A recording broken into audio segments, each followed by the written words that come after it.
Hello friends बरायबाय बड' जब info YouTube चेनेलाव आसा खालामो नोंथांमोना बयबो मोजां दङ लोगोसे हेपि मागो दमासि बयनिसिमबो आसा खालामो नोंथांमोना मोजां फालिदो बेनिफ्राय दायो गोदान जबनि आपडेट लाना फैदों बेनो जाबाय मंडल साख्रि दा नोंथांमोना मंडल साख्रि मोननोबा बेसेबां फरायनाय जानांगौ आरो मा थानांगौ बेनिफ्राय माबादि सेलारि मोननाय जायो जों A to Z भिडिअ लाना फैदों बड' जब इनफो यूट्यूब चेनेलाव दा बेखायनो जायफ्रा चेनेलाव गोदानै फैदों साबस्क्राइब खालामना ला साख्रिनि जेब्लायबो आपडेट नोंथांमोनाहाय बर' रावजोंहाय मोनबाय थानो हागोन। दानिया बे साख्रिया बबेनिफ्राय फैदों होनोब्ला करीमगंज डिस्ट्रिक्टनिफ्राय फैदों जों डिटेल्सखौ नायगोन नटिफिकेशननि गेजेरजों बेखायनो जाय नोंथांमोना इन्टारेस्टेड मोनो मंडल साख्रि मावनो आरो मंडल साख्रि मावनोबा बेसेबां फरायनो नांगौ A to Z नोंथांमोना मोनगोन दा बेखायनो भिडिअखौ नायजोबदो आरो हानायसेबां शेयार खालामदो जाहाथे बयबो मिथिगौ दा बेखायनो आङो अफिशियेल नटिसखौ भिउ खालामसै आरो भिउ खालामनाय लोगो लोगो नोंथांमोना डिटेल्सखौ मोनजोबसिगोन।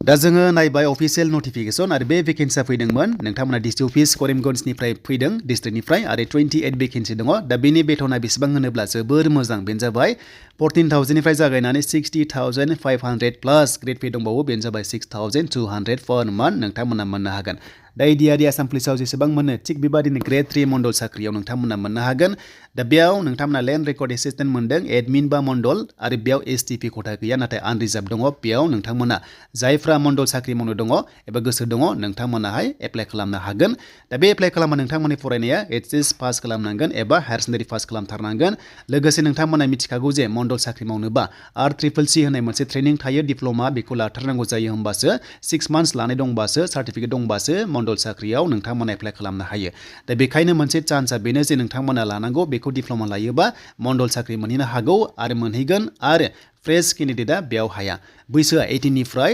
45 इयार्ससिम जोंनि STP खथायाव हायो बेखायनो जायफ्रा मंडल साख्रि मावनो गोसो दङ आपकामिंआवहाय नोंथांमोना बे R.C खौ गुवाहाटीयाव दाकिनगाव दङ बेयाव डिप्ल'मा नोंथांमोना लानो हायो।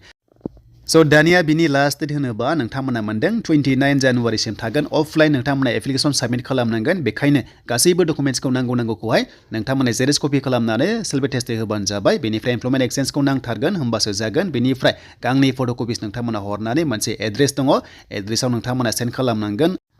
दा बेनिफ्राय सेलेक्सन प्रसेस होनोबा नोंथांमोना माखासे मोनदों डिग्रिखौबो नायगोन 10 मार्क्स दङ बेनिफ्राय हायार सेकेन्डारियाव दङ 20 मार्क्स बेनिफ्राय HSLCआव दङ 20 बेनिफ्राय 40 केन्डिडेटफोरखौहाय माखासे इन्टारभिउ लागोन आरो बेयाव नोंथांमोननि माखासे सेलेक्सन प्रसेस लागोन जेरै नोंथांमोननि ट्रेनिंआव मोनखानाय बेखौनो नोंथांमोनखौ सोंगोन बा नोंथांमोनाव एग्जाम लानाय जागोन बा इन्टारभिउ लानाय जागोन। दा बेनोमोन जाय नोंथांमोना मंडल साख्रि मावनो गोसो दङ नोंथांमोना डिप्ल'माखौ लाथारनांगोन डिप्ल'मा गैयाबा बेयाव नोंथांमोना साख्रि एप्लाइ खालामनो हाया। एन्ड रिसेन्टलि BTC आव जायफ्रा क्वालिफाइड जाबाय ट्रेनिंनि थाखाय नोंथांमोनाबो ट्रेनिंखौ लानो मोनसिगोन नैबे R.C खौहाय एन्ड बेनिफ्राय नोंथांमोना नेक्स्ट लेभेलाव साख्रि ओंखारबा नोंथांमोना बेबादिनो एप्लाइ खालामनो हासिगोन। दा बेनोमोन A to Z डिटेल्स आसा खालाम नोंथांमोना बुजिबाय आरो सेलारिया जोबोर मोजां Gr.3 नि नोंथांमोननि बे साख्रि